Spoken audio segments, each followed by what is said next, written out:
तो उद्या आम्ही कॅबिनेटमध्ये घेऊन तो स्वीकारून त्याचा पुढचं जे काही जी प्रक्रिया आहे ती आम्ही करणार आहोत। जस्टिस शिंदे कमिटीमध्ये जवळपास 1,72,00,000 कागदपत्रांची केसेसची तपासणी झाली आणि त्यामध्ये 11,530 कुणबी नोंदी जुन्या नोंदी आढळून आलेल्या आहेत आणि त्यांनी संपूर्ण सविस्तर अहवाल देखील सादर केला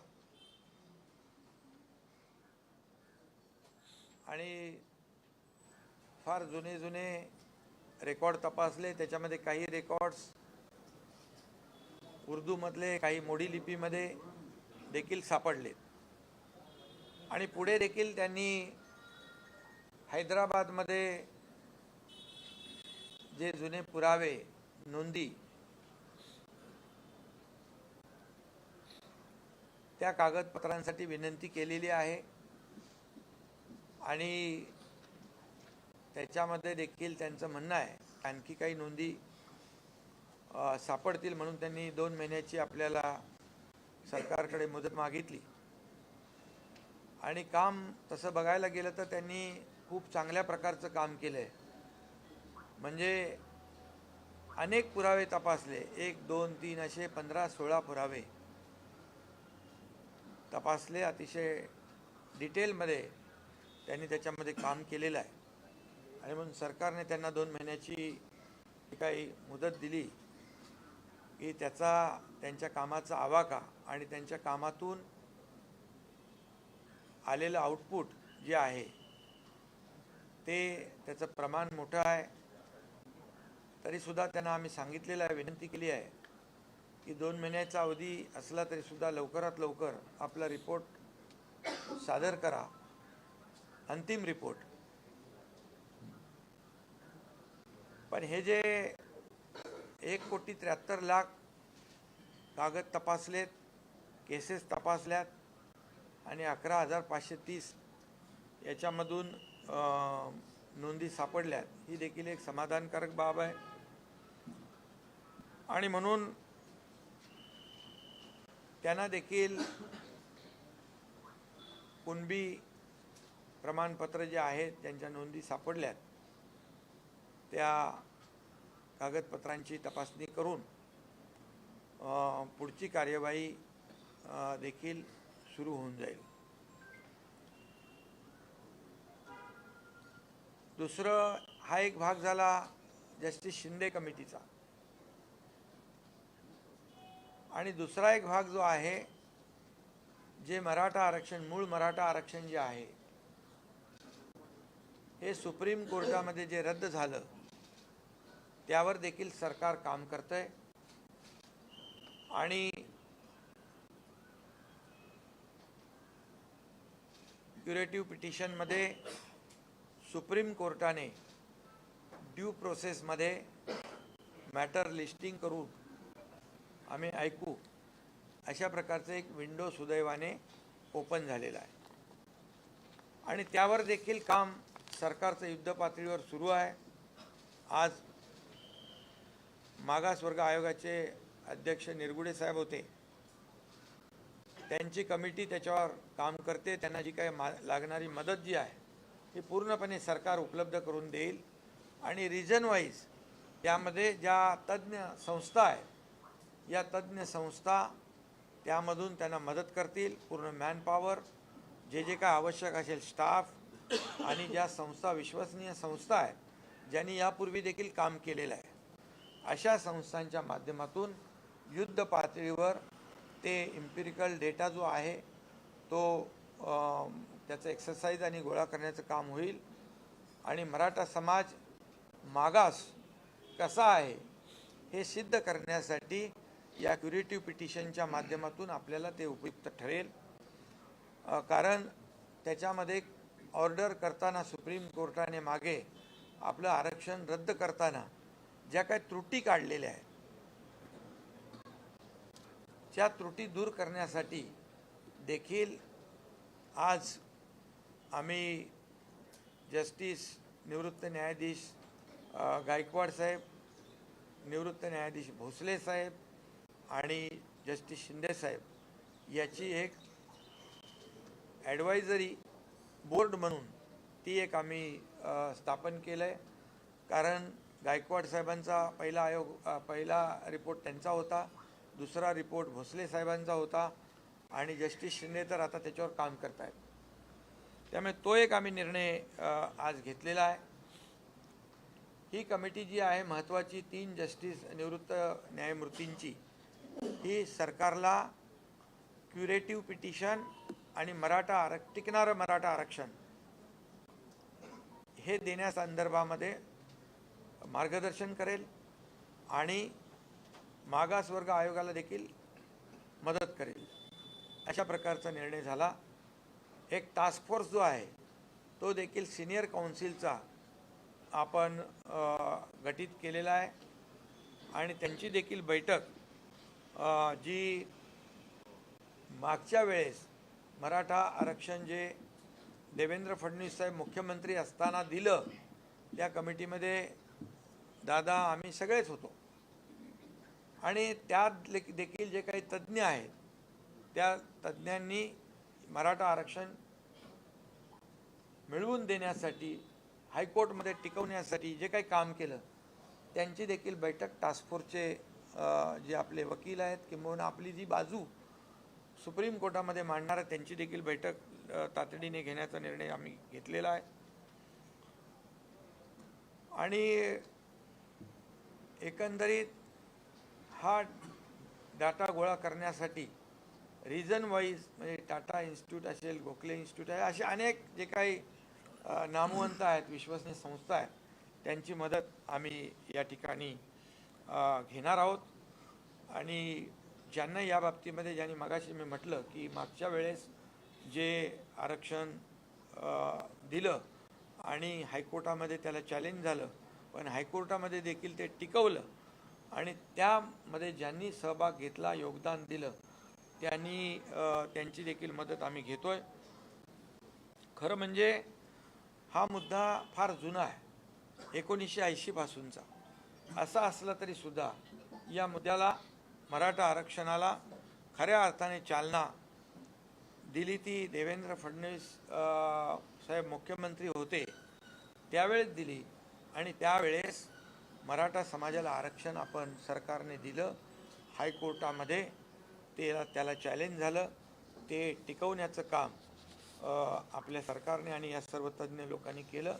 सुप्रीम कोर्टामध्ये अपील झाल्यानंतर दुर्दैवाने ते आरक्षण रद्द झालं. दुर्दैवानेच म्हणेन मी, कारण ह्याच्यामध्ये त्यावेळेस सुप्रीम कोर्टाने काही त्रुटी आणि ऑब्झर्वेशन नोंदवले. त्यामध्ये त्याला आपण कोर्टाला त्यावेळेस कन्व्हिन्स त्यावेळेचे जे कोणी असतील ते करू शकले नाहीत. दुर्दैवाने मी म्हणेन, आज मी त्याच्यामध्ये राजकारणामध्ये जाऊ इच्छित नाही, परंतु काही गोष्टी ज्या आहेत, काही कागदपत्र त्याला सादर करण्यासाठी देखील अनेक वेळा सुप्रीम कोर्टाच्या तारखा मागितल्या गेल्या. अनेक वेळा काही असंही घडलं की मराठीतलं इंग्लिशमध्ये ट्रान्सलेट करणं हे देखील त्यालाही विलंब झाला, किंबहुना त्याच्यामध्ये देखील त्रुटी राहिल्या. या सगळ्या कारणांमुळे जे सुप्रीम कोर्टाने रद्द केलेलं आरक्षण जे आहे, हे आरक्षण आताच्या क्युरेटिव्ह पिटिशनमध्ये त्याच्या त्रुटी दूर करण्याचं काम आणि मराठा समाज मागास कसा आहे हे सिद्ध करण्याचं काम वार फुटिंगवर, युद्ध पातळीवर आमचं सरकार करेल. आणि टिकणारं, कायद्याच्या चौकटीत बसणारं आरक्षण जे आहे हे देण्यासाठी सरकार कटिबद्ध आहे. सरकारने जबाबदारी घेतलेली आहे. सरकारची जबाबदारी मी जाहीरपणे व्यक्त केलेली आहे. आणि त्यामुळे आणि त्याचबरोबर उद्या मनोज जरांगे पाटील यांचे काही प्रतिनिधी देखील अशी चर्चा आपली उपसमिती आणि आपले अधिकारी देखील करतील, तशा प्रकारची त्यांना देखील विनंती आमचे डिव्हिजनल कमिशनर कलेक्टर करतील। माझी एवढीच विनंती आहे की 58 मोर्चे गेल्या वेळच्या आरक्षणाच्या वेळे या राज्यामध्ये निघाले, अतिशय शिस्तबद्ध पद्धतीने ते मोर्चे निघाले, त्या मोर्चाला कुठेही गालबोट लागलं नाही आणि त्यामुळे लाखांचे मोर्चे काढून देखील कुठेही न्यायव्यवस्था, राज्यातली शांतता, जी काही कायदा सुव्यवस्था जी आहे ती धोक्यात आली नाही। परंतु दुर्दैवाने आज काही ठिकाणी मराठा समाज शिस्तप्रिय आहे, शांत आहे, हे त्यांनी दाखवून दिलं मागच्या आरक्षण मिळण्यापूर्वी। परंतु काही लोक आज जे काय कायदा सुव्यवस्था, जाळपोळ हे जे काही सुरू आहे, मला वाटतं मराठा समाजाने अगदी सजग होऊन याकडे पाहिलं पाहिजे, कारण हे गालबोट लागल्यामुळे आज कायदा सुव्यवस्था निर्माण झालेली आहे। त्याचबरोबर मराठा समाज जे बांधव आहेत त्यांना देखील माझी विनंती आहे, मी जाहीरपणे देखील विनंती त्यांना केली आहे, तुमच्या माध्यमातून देखील करतो की टोकाचं पाऊल आपण उचलू नका, आत्महत्येसारखं पाऊल उचलू नका, आपल्या मुलाबाळांचं, आईवडिलांच्या परिवाराचा विचार करा, त्यांना वाऱ्यावर सोडू नका, अशा प्रकारची मी त्यांना भावनिक आवाहन देखील या ठिकाणी करू इच्छितो। आणि कारण मराठा आरक्षण देण्यासंदर्भात जे 1980 पासूनचा प्रश्न असताना देण्याची तत्परता मुख्यमंत्री देवेंद्र फडणवीस साहेब जेव्हा होते त्यावेळेस दिलं, हायकोर्टात देखील टिकवलं, दुर्दैवाने सुप्रीम कोर्टामध्ये ते टिकू शकले नाहीत। ही वस्तुस्थिती आहे, हे कटू सत्य आहे। आम्ही देणारे आहोत आणि प्रामाणिकपणे मराठा समाजाला आरक्षण 2 टप्प्यामध्ये आपण, एक कुणबी जे जस्टिस शिंदेंचं काम, दुसरं क्युरेटिव्ह पिटिशनच्या माध्यमातून सुप्रीम कोर्टाचं काम आम्ही प्रामाणिकपणे करतोय। आम्ही कुठल्याही परिस्थितीमध्ये कुणालाही आम्ही फसवू शकणार नाही, फसवणार नाही, फसवू इच्छित नाही। म्हणून जी मागणी जी आहे ती मागणी देखील कायदेशीर असली पाहिजे, नियमामध्ये बसणारी असली पाहिजे आणि ती टिकणारी असली पाहिजे। नाहीतर आज आम्ही सरकारने निर्णय घ्यायचा आणि उद्या तो फेटाळायचा, समाजाला एक प्रकारे सरकारने फसवलं अशी भावना सरकारमध्ये, जनतेमध्ये, मराठा समाजामध्ये आम्ही जाऊ देणार नाही। आम्ही जे बोलतोय, जे होण्यासारखं आहे तेच आम्ही बोलतोय आणि नक्की आपल्याला मी सांगतो, आपल्या माध्यमातून मराठा समाजाला टिकणारं, कायदेशीर टिकणारं, कायद्याच्या चौकटीत टिकणारं, इतर कुठल्याही समाजावर अन्याय न करता हे आरक्षण आम्ही देणार आहोत। त्यासाठी सगळ्या प्रक्रिया ज्या आहेत त्या त्याच्यावर सुरू आहे आणि म्हणून मनोज जरांगे पाटील यांना देखील माझं आव्हान आहे, विनंती आहे की आपण थोडा वेळ यामध्ये सरकारला दिला पाहिजे। सरकारचं काम, जे तुम्ही कुणबी दाखल्याचं जी मागणी केली, जस्टिस शिंदे अतिशय चांगल्या प्रकारचं काम करतात, त्यांनी त्याच्यातून आउटकम आपल्याला दाखवलेला आहे। त्यामुळे त्यांनी देखील, मनोज जरांगे पाटील यांनी स्वतःची काळजी घेतली पाहिजे। त्यांच्याही काळजीची, आम्हाला तब्येतीची चिंता आहे, त्यांनी वैद्यकीय उपचार घेतले पाहिजे, पाणी घेतलं पाहिजे, त्यांनी हॉस्पिटलची जी काही ट्रीटमेंट आहे ती घेतली पाहिजे। कारण शेवटी कुठेही आम्हाला, सरकारला देखील त्यांची चिंता आहे, त्यांच्या तब्येतीची चिंता आहे। त्यांनी जो काही मागास मराठा समाजासाठी जो लढा उभारलेला आहे, सरकारने तो गांभीर्याने घेतलेला आहे। सरकार पूर्णपणे या मराठा समाजाच्या आरक्षणाच्या बाबतीमध्ये अतिशय गंभीर आहे आणि म्हणून आज सर्व लोकांची एक महत्त्वाची बैठक आम्ही या ठिकाणी बोलावलेली आहे आणि त्यामध्ये पूर्णपणे आपल्याला सुदैवाने की दोन मार्गाने आपण या मराठा समाजाला न्याय देण्याचा निर्णय घेतला आहे। जुन्या कुणबी नोंदी आणि क्युरेटिव्ह पिटिशनच्या माध्यमातून रद्द झालेलं आरक्षण हे देण्यासंदर्भात अतिशय युद्ध पातळीवर काम सुरू आहे। पण आपण झटकन हा निर्णय घ्या किंवा हा निर्णय घेऊ नका असं आपण करू शकत नाही, कारण जो निर्णय सरकार घेईल तो टिकाऊ असला पाहिजे, टिकणारा असला पाहिजे, कायद्याच्या चौकटीमध्ये बसणारा असला पाहिजे आणि त्याचे फायदे जे आहेत हे कायमस्वरूपी मराठा समाजाला मिळाले पाहिजे, अशा प्रकारची आमची भूमिका आहे। आणि त्याचबरोबर आज बैठकीमध्ये असाही निर्णय आपण घेतला की हा जो काही अहवाल जस्टिस शिंदे साहेबांचा आहे हा उद्या आपण कॅबिनेटमध्ये स्वीकारल्यानंतर आपले महसूल मंत्री संबंधित तहसीलदार असतील, जिल्हाधिकारी असतील यांच्याबरोबर व्हीसीवरून बोलून हे जे काही ज्यांच्या जुन्या नोंदी आहेत त्या जुन्या नोंदी त्या ज्यांच्या सापडलेल्या आहेत त्या तात्काळ त्याची कागदपत्र तपासून त्यांना जे दाखले देण्याची प्रक्रिया देखील जी आहे ही सुरू करण्याचा देखील आपण निर्णय घेतलेला आहे। आणि हा निर्णय आज आपण नव्याने घेत नाही, हा निर्णय 2004, 2007 आणि 1967चा आहे। त्यामुळे मला वाटतं या सगळ्या दोन्ही बाजूतून आपण पुढे जातोय आणि म्हणून आज या आंदोलनाला कुठेही गालबोट लागता कामा नये याची काळजी देखील मराठा समाजाने घेतली पाहिजे की या मराठा समाजाच्या आडून कोणी अशा प्रकारचं ज्या घटना होत आहेत त्या घडवू इच्छित आहे का याचा देखील मराठा समाजाने विचार केला पाहिजे।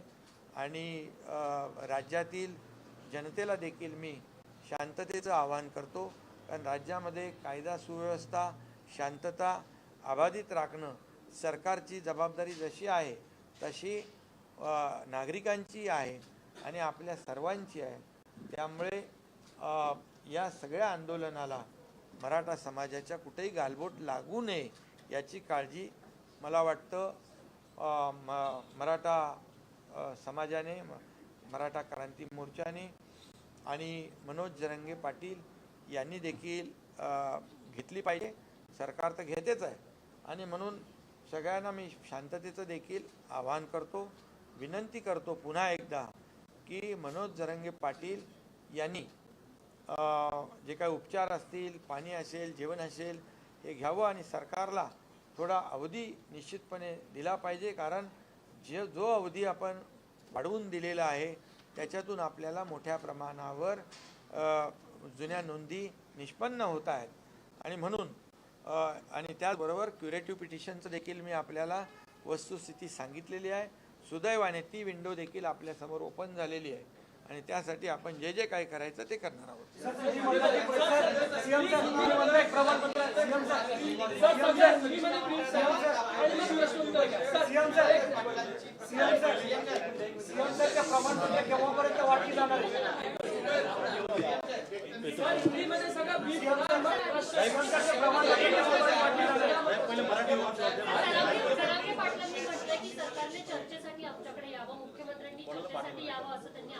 नहीं, यामध्ये एक मी हिंदी में ज़रा बोलतो। आज की बैठक बहुत ही महत्वपूर्ण रही है।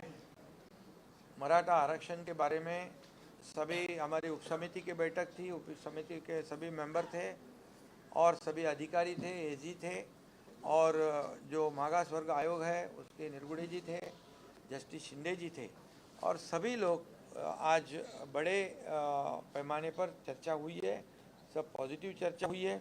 और इसमें जस्टिस शिंदे सर की जो कमेटी है उन्होंने प्रथम रिपोर्ट जो है सादर किया हुआ है, कल हम कैबिनेट में रखेंगे और उसके ऊपर हमारे महसूल मंत्री जी आगे के जो कार्रवाई के निर्देश है अपने लोगों को देंगे महसूल विभाग के। ये एक निर्णय हुआ है और इसमें दूसरा एक निर्णय ऐसा हुआ है जो जस्टिस है भोसले साहब और गायकवाड़ और शिंदे जस्टिस शिंदे इनकी एक कमेटी गठित की गई है एडवाइजरी कमेटी के रूप से वो सरकार को भी गाइड करेगी और मागास वर्गीय आयोग को भी मदद करेगी। ऐसा एक भी निर्णय हुआ है। एक सीनियर एडवोकेट का जो है सीनियर काउंसिल का एक टास्क फोर्स जो गठित किया है, उसे ये जो कमेटी के लोग हैं ये मदद करेंगे। उनके साथ एक जल्दी बैठक होगी। और जिन्होंने जब देवेंद्र फडणवीस जी मुख्यमंत्री थे तब जो आरक्षण दिया था और वो जब चैलेंज हुआ हाईकोर्ट में, तब कई इस मराठा आरक्षण में जिन्होंने काम किया है, जो तज्ञ लोग हैं, जो अनुभवी लोग हैं, उनके साथ भी बैठक वहाँ पर करने का फैसला किया है ताकि वो भी अपनी कुछ सुझाव दे सकते हैं। और इसके बाद जो जस्टिस शिंदे कमेटी का अभी मैंने कहा कि अहवाल सबमिट कर रहे हैं और उनको जो मोहलत उन्होंने मांगी थी 2 महीने की, क्योंकि उनसे उनकी कमेटी बहुत ही डीपली काम कर रही है और जो एविडेंस है जो पुराने वो ढूंढ रही है और इसलिए उन्होंने 2 महीने का समय मांगा। इसमें उनका कहना है कि और कुछ जो पुराने दस्तावेज है, पुराने जो पुरावे हैं वो मिलेंगे तो और ज़्यादा मराठा समाज को न्याय मिल सकता है। इसलिए उनको कहा कि 2 महीने दिए हैं, लेकिन जल्द से जल्द अपना अंतिम अहवाल भी वो सादर करें, ऐसी विनती उनसे हमने की है।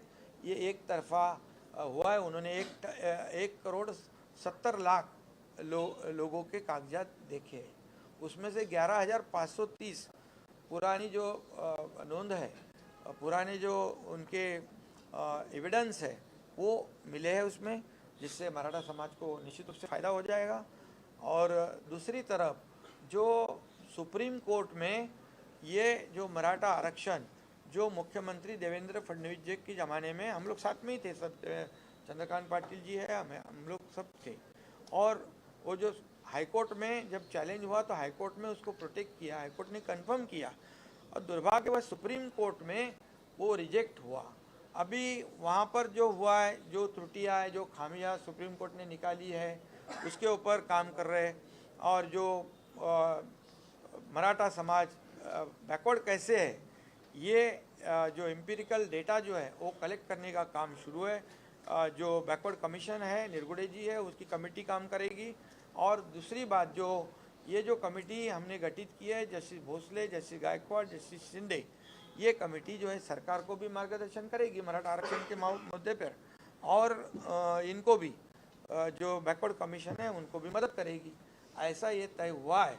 और निश्चित रूप से मैं ये कहूँगा कि जो सुप्रीम कोर्ट में जो आरक्षण रिजेक्ट हुआ है इसके भी कई कारण हैं, लेकिन आज मैं इस राजनीतिक मुद्दे को दोहराना नहीं चाहता हूँ, लेकिन वो पिछले सरकार का फेल्यूर है, इतना तो मैं ज़रूर कहूँगा।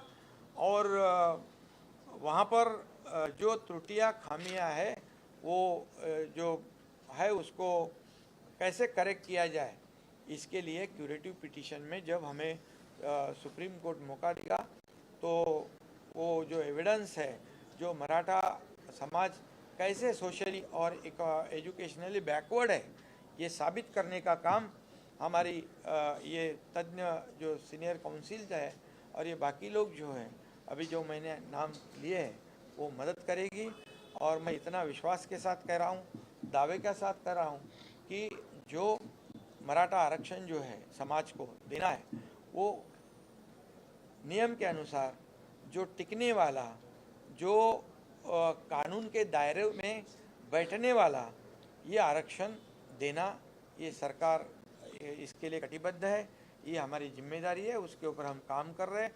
ये मैंने पहले भी कहा है और आज भी कह रहा हूँ सरकार के माध्यम से कि सरकार पूरी तरह इस मराठा समाज को आरक्षण देने में पूरी तरह गंभीरता से काम कर रही है। इसलिए मेरा अनुरोध है, जो मनोज जरांगे पाटिल और उनकी जो टीम है उससे भी अनुरोध है कि हमें भी उनके तबीयत की, उनके आरोग्य की चिंता है। उन्होंने ये जो अनशन है उसे हमें सरकार को थोड़ा समय देना चाहिए। सरकार को अगर समय देते हैं तो निश्चित रूप से इसमें से बहुत ही बड़ा एक निर्णय लोगों को मिल सकता है, ऐसी उम्मीद हमने रखी है। और आज राज्य में जो लॉ एंड ऑर्डर की सिचुएशन, जो दुर्दैवी घटनाएं घट रही है, इसे भी रोकने की आवश्यकता है। मराठा समाज के पिछले जब मोर्चे निकले थे, पिछले समय जब आरक्षण दिया था तो 58 मोर्चे निकले थे, लाखों लोग रास्ते पे आए थे, लेकिन बहुत ही डिसिप्लिन देखा गया और उसमें पूरे देश ने उसकी नोंद ली और पूरे देश ने एक महसूस किया कि मराठा समाज एक शिस्तबद्ध पद्धति से एक शिस्तप्रिय समाज है। ये लॉ एंड ऑर्डर को भी बनाए रखने में बहुत ही मदद करने वाला है, ऐसा अनुभव है। और इसलिए अभी जो कुछ घटनाएं हो रही है, इसका भी विचार मराठा समाज के लोगों ने करना चाहिए, क्योंकि ये इसके वजह से आंदोलन को क्या कहते हैं, एक दूसरी दिशा में ये आंदोलन जा रहा है। इसलिए मैं इतना ही कहूँगा कि ये सभी लोगों ने सोचने की आवश्यकता है। सरकार अगर कुछ निगेटिव होती तो ऐसा करना हम समझ सकते थे, उचित था, लेकिन सरकार पूरी तरह से गंभीरता से इसमें काम कर रही है और हम लोग किसी को भी इस मामले में, मराठी में मैं कहूँगा की कोणाची फसवणूक, कुठल्याही समाजाची फसवणूक आम्ही करणार नाही। म्हणजे वेळेवर वेळ काढूपणा बिलकुल आम्ही करणार नाही। जे देणार ते टिकाऊ आणि नियमात बसणार आम्ही देणार आहोत। त्यामुळे मराठा समाजाने देखील त्यावर विश्वास ठेवला पाहिजे, टोकाचं पाऊल उचलू नये, अशा प्रकारची भूमिका जे आज चालू आहे। आज मराठा समाजातले नेते मराठा समाजाला आंदोलन देण्यासाठी प्रयत्न करत आहेत, परंतु त्यांनाच गावबंदी सारखे याला सामोरं जावं लागतं आहे आणि अशा प्रकारचं हे राज्याच्या हिताचं नाही। समाजामध्ये तेढ निर्माण होईल अशा प्रकारचा काही लोक प्रयत्न करत आहेत, याची देखील दखल मराठा समाजाने आणि मराठा नेत्यांनी या संघर्षातल्या घेतली पाहिजे आणि सरकारला वेळ दिला पाहिजे, एवढीच माझी विनंती आहे। एवढंच माझं सगळ्यांना आव्हान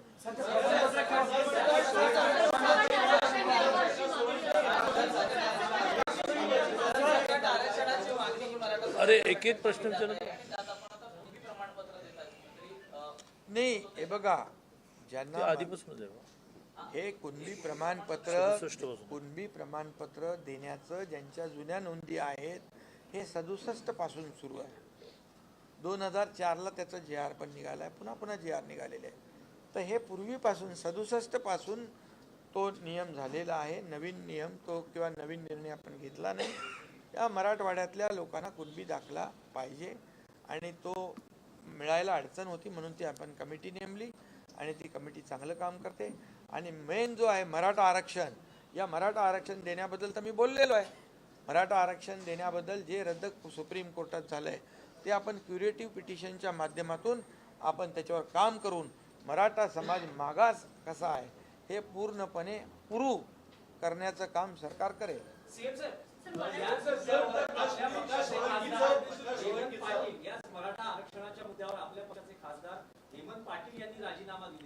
हे बघा, हेमंत पाटील यांच्याशी माझं बोलणं झालेलं आहे। मराठा समाज जेव्हा एखाद्याच्या समोर येतो, भावनिक होतो आणि त्या भावनेपोटी त्यांनी केलं असेल, पण याच्यामध्ये एकच सांगतो तुम्हाला, आमच्या सगळ्यांचं, हेमंत पाटील काय किंवा इथं बसलेले सर्व काय, आमचा उद्देश एवढाच आहे की मराठा समाजाला लवकरात लवकर टिकणारं आरक्षण मिळालं पाहिजे।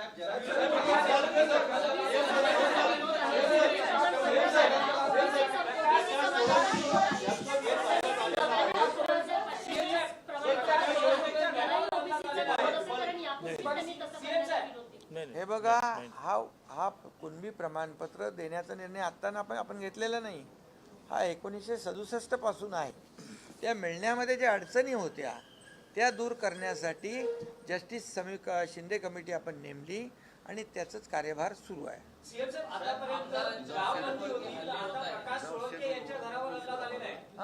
आणि ते मराठवाडा माहित आहे, निजामशाही होती तिकडे आणि त्यामुळे त्या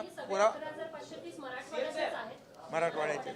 11,500 मूळ नोंदी, त्याचे मल्टिपल भरपूर होणार. 1 लाख होईल, 2 लाख. नाही, म्हणून मी एवढंच सांगतो की हे आंदोलन भरकटत चाललेलं आहे, दुसऱ्या दिशेला चाललेलं आहे. याचा विचार मनोज जरांगे पाटील, त्यांची टीम आणि सकल मराठा समाजाने घेणं गरजेचं आहे. या आंदोलनामध्ये किंबहुना या मराठा समाजाला आरक्षण मिळवून देण्याच्या ज्या प्रक्रियेमध्ये जे नेते आहेत त्यांनाही देखील विचार करण्याची वेळ आहे की हे आंदोलन जे हिंसक का होत आहे, कारण याच्या मागे कोण आहे आणि हे आत्महत्येचं प्रमाण, आत्महत्या का होत आहेत याच्या मागे कोण आहे याचा विचार मराठा समाजातल्या नेत्यांनी केला पाहिजे. आणि अशा प्रकारची गावबंदी, जे नेते ते मराठा समाजाला आरक्षण मिळालं पाहिजे अशा भावनेतून काम करतायत, त्यांना जर आपण गावबंदी करू लागलो, आपापसामध्ये जर याच्यामध्ये मतभेद होऊ लागले, आपापसात संघर्ष होऊ लागला, तर याला गालबोट लागेल. आणि मराठा समाजाची जी सहानुभूती आहे, मराठा समाजाबद्दल जे एक शिस्तीचं एक जगाने देशाने सगळं पाहिलेलं आहे, त्याला गालबोट लागेल. आणि जी सहानुभूती आज मराठा समाजाच्या पाठीशी आहे, अशा प्रकारामुळे लोकांच्या मनामध्ये एक वेगळा म्हणजे त्याच्यामध्ये निर्णय म्हणजे एक सहानुभूती देखील कमी होऊ शकते. आणि म्हणून या मराठा समाजाचे जे मोर्चे निघाले, जी आंदोलनं झाली आतापर्यंत शांततेने झालेली आहेत, आता याला गालबोट लावण्याचं काम हे कोण करतंय याचा विचार देखील आंदोलनकर्त्यांनी केला पाहिजे. आणि तुम्हाला पण एक अरे बाबा, काय करणार ऐका, एक पहिली गोष्ट तुम्हालाही सांगतो, मी मीडियालाही सांगतो, मी सगळ्या, तुम्ही लोकशाहीचा चौथा स्तंभ मानता ना स्वतःला, लोकशाहीचे चौथे स्तंभ आहात तुम्ही. आणि माझी तुम्हालाही विनंती आहे, कुठल्या तुम्ही देखील एक समाजाचा भाग आहात, तुमच्या माध्यमातून देखील आम्ही जे आज निर्णय घेतले, आज जे निर्णय घेणार आहोत, किंबहुना जे निर्णय घेतले, आज मराठा समाजाला आम्ही काय काय देतोय ते जाहिरातीच्या माध्यमातून उपसमितीने केलं होतं. काय किती आपण त्यांना मराठा समाजाला आरक्षण मिळेपर्यंत जे आपण दिलेलं आहे, तुम्हाला मी सांगतो, आम्ही देण्याची भूमिका आमची प्रामाणिक आहे. मी मुख्यमंत्री झाल्यानंतर जवळपास 4,000 लोकांना, अधिसंख्य पदांच्या लोकांना जे सुप्रीम कोर्टाने आरक्षण रद्द केल्यानंतर मधल्या ज्या पिरियडमध्ये ज्यांच्या सिलेक्शन झालं होतं, अपॉइंटमेंट मिळाली नव्हती, त्यांना नोकऱ्या देण्याचं धाडस या एकनाथ शिंदेने केलं. तेव्हा सगळे घाबरत होते, असं होईल तसं होईल, पण ते आज नोकऱ्या करतायत. त्याचबरोबर सारथी, बार्टी, अण्णासाहेब पाटील आर्थिक विकास महामंडळ या माध्यमातून देखील आज जवळपास 67,000 तरुणांना अण्णासाहेब पाटील आर्थिक विकास महामंडळाच्या माध्यमातून 5,800 कोटीचं कर्ज वाटप झालंय. त्याचं व्याज आम्ही सरकार भरतोय. आणि त्याच्यामध्ये देखील आम्ही आज ठरवलं की बँकेचं लोन सुटसुटीतपणे मिळालं पाहिजे, सुलभतेने मिळालं पाहिजे, आणि त्याला जो मराठा तरुण आहे त्याला उद्योग करण्यासाठी योग्य मार्गदर्शन मिळालं पाहिजे.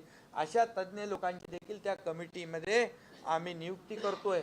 सारथीला देखील, सारथीमध्ये देखील IAS, IPS, MPSC खूप मोठ्या प्रमाणावर मुलं त्याचा फायदा घेत आहेत. आणखी त्याच्यामध्ये जॉब ओरिएंटेड कोर्सेस देखील आम्ही त्याच्यामध्ये टाकलेले आहेत. आणि त्याची संख्या जी आहे ती संख्या देखील समान सगळ्यांना केलेली आहे. आणि त्याचबरोबर आम्ही हॉस्टेलचं भाडं देखील आपण वाढवलं ना, 6,000 पर मंथ, 60,000. 6,000 पर मंथ, 10 महिन्याचे 60,000. 10 महिन्याचे 60,000 तेही वाढ केले. म्हणजे ज्या माध्यमातून मराठा समाजाला, इतर समाजाला, OBCला ज्या सवलती मिळत आहेत त्या सवलती मिळाल्या पाहिजे, यावर देखील कटाक्षाने आमचं सरकार काम करतंय. त्याच्यामध्ये कुठेही निधी कमी पडणार नाही. आणि त्याच्यात आणखी जे काही अधिकचं त्यांनी सजेशन द्यावं आंदोलनकर्त्यांनी, त्याचा देखील आम्ही विचार करून त्याचा अंतर्भाव करू. म्हणजे मराठा समाजाला आरक्षण मिळेपर्यंत हक्काचं हे देखील आम्ही त्याच्यावर देखील प्रभावीपणे अंमलबजावणी करतो. जे फायदे जे आहेत त्याच्यात आणखी काय करता येईल तेही आम्ही करू. पण तुम्हाला देखील माझी विनंती आहे की समाजामध्ये काही अशा घटना घडतात त्याला आपण देखील माध्यमाच्या माध्यमातून किती वेळा प्रसिद्धी द्यायची. शेवटी राज्यामध्ये शांतता सुव्यवस्था राखण्याची जबाबदारी सरकारची जशी आहे, नागरिकांची जशी आहे, तशी तुमच्या मीडियाची पण आहे. तुमच्या मीडियानी पण याची दखल घेतली पाहिजे. तुम्ही ज्या माध्यमातून लोक शांततेचा मार्ग स्वीकारतील अशा प्रकारच्या देखील बातम्या तुम्ही आणि ही वस्तुस्थिती तुम्ही लोकांसमोर मांडली पाहिजे. आम्ही खोटं बोलणार नाही, खोटं काम करणार नाही, लोकांना बिलकुल फसवणार नाही. जे आम्ही करू ते एकदम फुलप्रूफ करू, टिकणारं करू आणि कायद्याच्या चौकटीमध्ये बसणारं करू. हा विश्वास आम्हाला आहे आणि या विश्वासाच्या जोरावरच आम्ही जाहीरपणे सांगितलेलं आहे आणि सरकार पूर्णपणे आज या मराठा समाजाच्या आरक्षण देण्याच्या पाठीशी आहे. काही इतर समाजाला कुठलंही धग न लागता, इतर समाजावर अन्याय न करता हे शक्य आहे आणि म्हणून ते आम्ही बोलतोय. त्यामुळे तुम्ही देखील मी बोललो त्याचा अर्थ वेगळा काढू नका, परंतु या राज्यात शांतता सुव्यवस्था राखेल.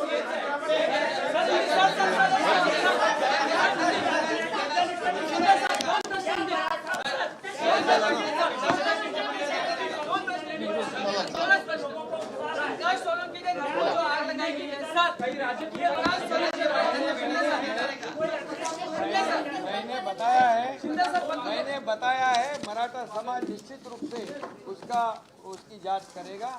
उसको नक्की